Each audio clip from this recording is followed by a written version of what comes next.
New recession fears as tariffs begin to bite. Independent Senator Jackie Lambie has thrown down the gauntlet to U.S. President Donald Trump. The United States launched a trade war against Canada. Their closest. The US President Donald Trump said on Thursday he would put a 200% wine tariff on all. 8 years ago, President Donald Trump spoke about the U.S.-Canada relationship in glowing terms. He hosted Prime Minister Justin Trudeau at the White House in February 2017 for one of his first joint appearances alongside a foreign leader. Trump opened by noting the nations share much more than a border, highlighting the special bonds that come when two nations have shed their blood together, which we have. America is deeply fortunate to have a neighbor like Canada, Trump said. We have before us the opportunity to build even more bridges, and bridges of cooperation and bridges of commerce. Fast forward to Thursday, weeks after Trump initiated a full-scale trade war with Canada, and it's clear the president doesn't believe the U.S. should share a border, or much else, with its Canadian neighbors. Speaking with reporters in the Oval Office, Trump first mentioned his love for Canadians, including his many friends, like hockey legend Wayne Gretzky. Then he riffed about how Canada shouldn't exist as a sovereign country before getting to what has increasingly become a fixation: wholesale annexation of Canada as a U.S. state. Canada only works as a state, Trump said Thursday. We don't need anything they have. As a state, it would be one of the great states anywhere. This would be the most incredible country, visually. If you look at a map, they drew an artificial line right through it between Canada and the U.S. Just a straight, artificial line. Somebody did it a long time ago. Many, many decades ago. Makes no sense. It's so perfect as a great and cherished state. But why should we subsidize another country for $200 billion? Trump continued, adding, and again, we don't need their lumber. We don't need their energy. We have more than they do. We don't need anything. We don't need their cars. I'd much rather make the cars here. And there's not a thing that we need. Now, there will be a little disruption, but it won't be very long. But they need us. We really don't need them. And we have to do this. I'm sorry. Trump has been unapologetic in his quest to conquer the Canadians, an effort he said in January would be conducted by economic force. The result has been a disintegration of the relationship between the U.S. and one of its closest allies, and a stock market plunge over fears of ever-increasing escalation of a trade war. Both Canadian officials and Republicans initially thought the president was merely joking, ribbing Trudeau, a longtime foil, after they met at Mar-a-Lago in November. It was after that visit that Trump first publicly floated the notion of absorbing Canada. Few think he's joking now, and the Canadians have stopped laughing. A source with direct knowledge of the discussions told NBC News that Trump is heavily focused on Canada in conversations with aides who believe he is completely serious about making the country the 51st state, even with Trudeau out of power and a new prime minister in place. There isn't exactly a groundswell of support for the idea. At a heated town hall in his district on Thursday, Representative Chuck Edwards, RNC, was pointedly asked whether he supported Trump's push to annex Canada and Greenland. No, Edwards said, I do not. While Canadians said Trump did privately joke to Trudeau about Canada becoming a state during the president's first term, several officials who worked in Trump's White House said the broad assault on Canadian sovereignty was not born out of any conversations at the time. In fact, these former officials said they have no recollection of Trump ever raising the issue. Never ever heard him mention it, one former White House official said. Ever. No clue where that is coming from. Congressional Republicans similarly did not recall such an idea being discussed in his first term. That's probably 3 no's, Representative Mark Amodei, R. Neve Sussers said when asked if he recalled Trump expressing interest in acquiring Canada, redrawing borders, or renegotiating treaties with the Canadians. Number, at least in my recollection, this is all kind of new territory. A 68-page national security report Trump signed in December 2017 included only one mention of America's northern neighbor. Canada and the United States share a unique strategic and defense partnership.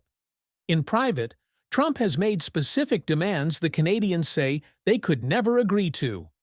The president made clear in a phone call with Trudeau last month that he wants to revise the boundary between the two nations set by a 1908 border treaty, as two Canadian officials said, and was previously reported by the New York Times and Toronto Star. If Trump truly objects to the boundary line, the proper forum to resolve the dispute is the International Court of Justice, a Canadian official said. The president has also mentioned renegotiating agreements that dictate how the Great Lakes and Columbia River are governed, the official told NBC News, adding that Trump wants to control the Northwest Passage, a maritime path that begins west of Greenland and cuts through northern Canada to the Arctic Ocean. He wants our water, the Canadian official added. He wants to take the water. Mark Miller, the Canadian Minister of Immigration, Refugees, and Citizenship, said that for Trump, Canada's allure is its natural resources. The president separately wants American access to Ukraine's rare earth minerals as compensation for the aid given to the war-torn country. I do think that Mr. Trump looks at our natural resources and has that acquisitive mind behind it, Miller said, calling Trump's claims of the U.S. subsidizing Canada for $200 billion misleading. Miller said Canadians started truly taking Trump's threats of annexation seriously after his inauguration. He voiced disappointment that more allies have not spoken up in Canada's defense. I can't say this was totally predicted, nor can anyone, Miller said. Frustratingly, among our allies, everyone is ducking for cover. The White House did not respond to a request for comment, a battle to be treated fairly. In recent weeks, Trump has enacted wide-ranging and steep tariffs on a litany of Canadian goods. There have been some walkbacks, and then there has been escalation. Canada has instituted retaliatory measures, and the tit-for-tat trade war has intensified on a near-daily basis.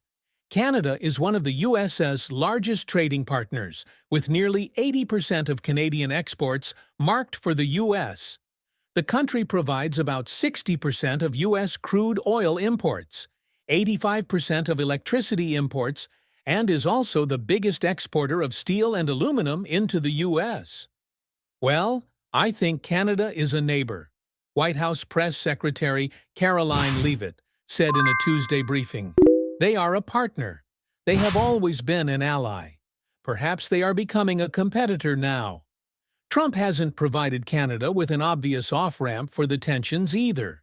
He has objected to what he describes as steep Canadian tariffs on dairy imports from the U.S. and highlighted the importance of U.S. metals production.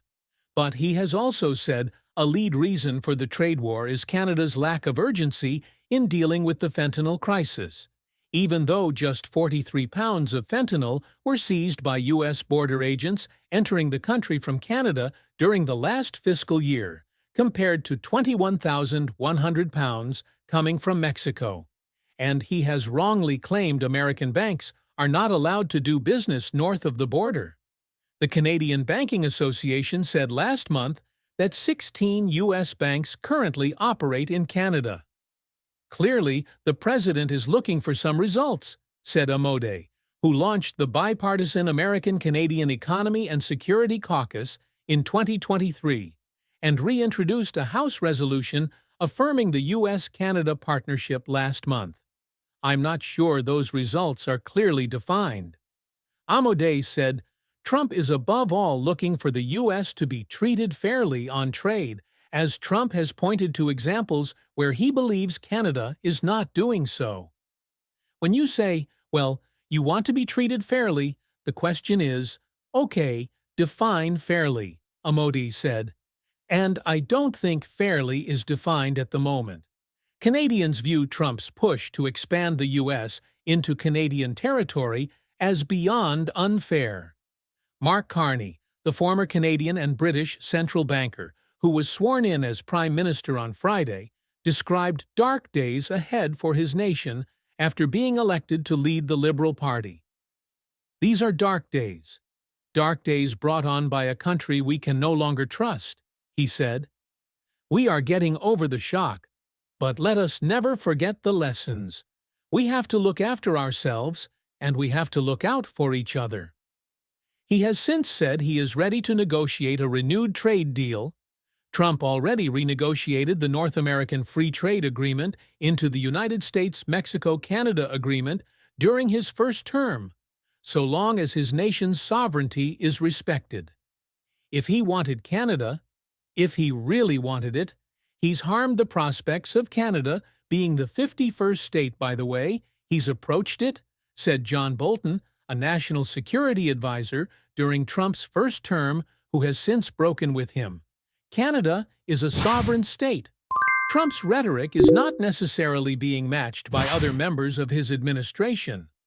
During a confirmation hearing on Thursday, Trump's pick to serve as ambassador to Canada, former Representative Pete Hoekstra, said Canada is a sovereign state, suggesting that the president's push for annexation was due to his relationship with Trudeau.